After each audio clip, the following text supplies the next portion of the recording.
and welcome back to That's English. Hi there. Our first documentary is about the joyful emotions people feel when they get married and the painful emotions associated with divorce. We meet a woman who has just split up from her husband after 31 years of marriage. And a young couple who are about to get married or tie the knot. Let's watch. Your wedding day. They say it's one of the happiest days of your life, full of love and emotion. And the years after you tie the knot are also full of emotion, just a different kind. The wedding day was very family-filled, great fun. It was a joyful day. However, like thousands of other couples in the UK, Dorinda's no longer with her partner. The couple split up in 2014, 31 years after they said, "I do." She tells us when things started to change. I started to do charity treks and did things that I'd never done before, pushed a lot of boundaries. So I went from being a very doormatty type of wife to someone who climbed Everest to the base camp and travelled far and wide, and people were interested in my travels and adventures. And my husband was a typical alpha male, and I think he resented the attention that I got. The process of getting a divorce can be as painful as the wedding day is happy. Going through a divorce was the hardest thing ever. The emotions were far-ranging, they were painful, and they were so thought-provoking, because everything that you take for granted starts to change. It's the most painful thing I've ever experienced in my life. Because getting a divorce can be such a roller coaster of emotions, it's a time when people learn to manage their feelings. Cheryl Massey is a family therapist. She tells us what can be done to manage emotions during this turbulent time. Marriage is the only intimate relationship that's limited socially, morally, and emotionally. This means in a marriage, when there are negative emotions, they can't be shared. In other relationships, like friendships or birth family, one speaks freely about one's emotions. This means things get challenged, they get aired, and they get thought through. The privacy of marriage denies this very often. Around 250,000 couples get married in the UK every year. In the same year, around 100,000 couples get divorced. However, these statistics mean nothing to couples that are in love. Emma Baines and Sean Brady are engaged and are busy planning their wedding. They share their excitement about the decision to get married.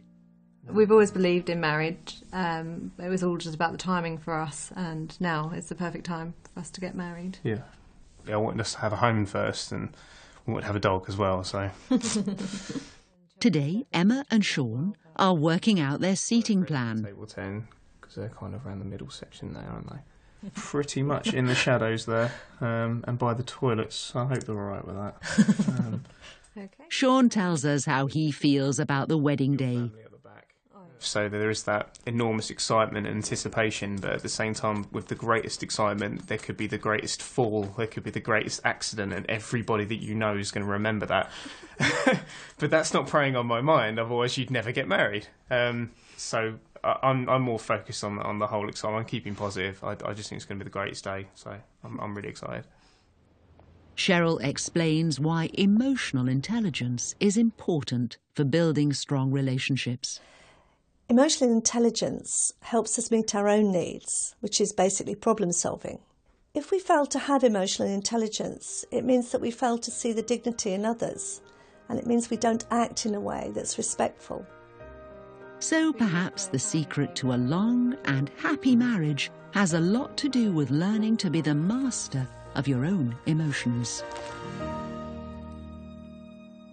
So, around 250,000 couples get married every year in the UK, but 100,000 get divorced. One reason for the high number of divorces is that people often change as they get older, and that can cause problems in a marriage. Dorinda talked about how things changed in her marriage.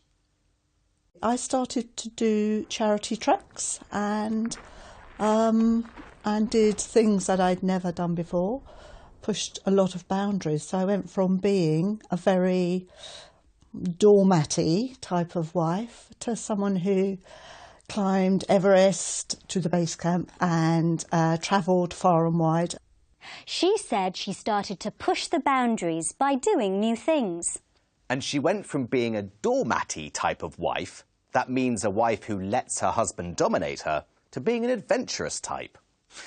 Now, we asked our international friends, do you think people in your country tend to be emotional, or do they hide their emotions? People in Jamaica definitely don't hide their emotions. It's very easy to see, and they have no problems letting you know exactly how they're feeling. It's considered to be very bad form to be overly emotional in New Zealand, and that's because of our British settlers. They believed in stiff upper lip when things went horribly wrong. But it's also a Maori thing. The Maoris were warriors, and showing emotion was deemed to be very bad form with them too. I think South Africans are generally very expressive people and very emotional, and less reservedly than the European countries. I would say that the people of Scotland tend to hide their emotions a bit more. They don't like to show when they're upset about something, or they don't like to cry in public. In Australia, we tend to hide our emotions. It's very important to be seen to be positive and fair on the outside, even if you're feeling sad or unhappy on the inside. I think people in Canada tend to be, I wouldn't say hide emotions, but maybe less emotional than other countries. I don't think we are as emotionally open as some people, maybe a little bit more closed or reserved. I'd say we're very emotional, that we wear our emotions on our sleeve. I think they can be both ways. You can be emotional about sports or the Oscars or music or politics, but something that you're really having a difficulty with, whether it be work or emotional things, I think people keep inside, especially if they're men. So, in several English-speaking countries, people tend to hide their emotions. They keep a stiff upper lip. But one of the US speakers said they wore their emotions on their sleeve, which means they show them very openly. Well, now it's time for our travel section. That's the USA. In this module, our presenter, Jodie, will be showing us around Florida. She starts her tour in Miami. Isn't she lucky? I've always wanted to go there.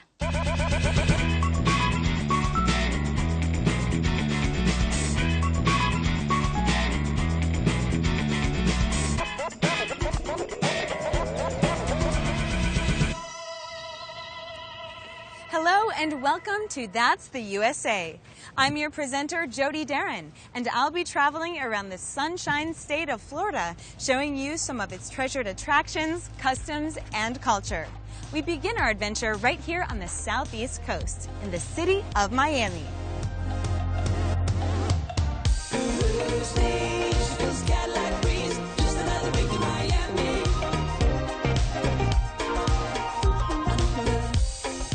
Miami is a lively, booming city with a 24-hour lifestyle, attracting more than 14 million visitors every year.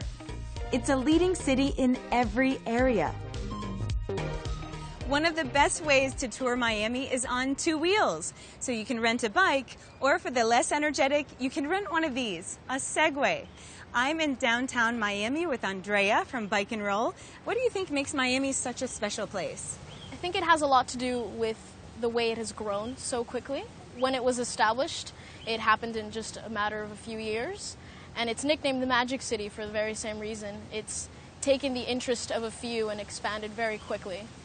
Would you say Miami is a city of strong emotions? I would definitely say that, yes, and I think it has a lot to do with the fact that it's made up of mostly foreigners. Something like 70% of the community is from South American countries, from the Caribbean.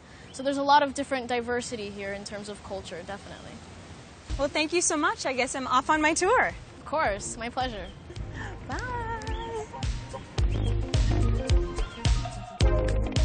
This is the Adrian Arsh Center for the Performing Arts, Theater, Dance, and Music. This is the Freedom Tower, the symbolic Ellis Island of Florida for the Cubans. When Cuban refugees arrived here in the 1960s, this was where they came to be documented and processed. The Riverwalk here in the downtown core offers spectacular views of the Miami River and the Intercoastal Waterway. This is just so much fun.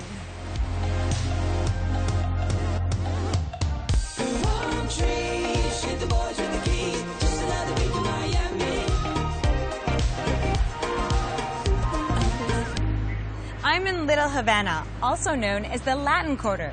This area is home to the large Cuban community in the city. Visitors can learn about Cuban history on the Cuban Memorial Boulevard. One of Little Havana's most popular landmarks is Maximo Gomez Park, or Domino Park. For 35 years, it's been a popular meeting spot for older Cuban residents who come here to play dominoes and chat with their friends.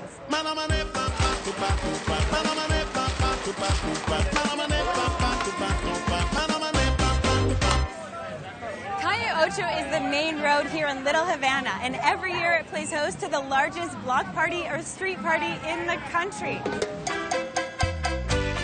Like any great party, Calle Ocho has it all. Hundreds of food stalls and kiosks, dancing to the sounds of salsa and merengue, costumes, street performers. We're here on Calle Ocho, and it's just such a fun and lively day. What makes this festival so popular? Well, first of all, this is the largest block party in the U.S. It brings all cultures from all over the U.S., the music, the food, the people, and you can't beat the weather. It is beautiful, isn't it? It attracts at least 1 million people comes to the street fair every year. It's only for one day, and everybody unites here in Miami, all the different cultures of Latin American countries. Great. Well, enjoy your day here on Calle Ocho. All right, let's go dancing, huh? Yeah, but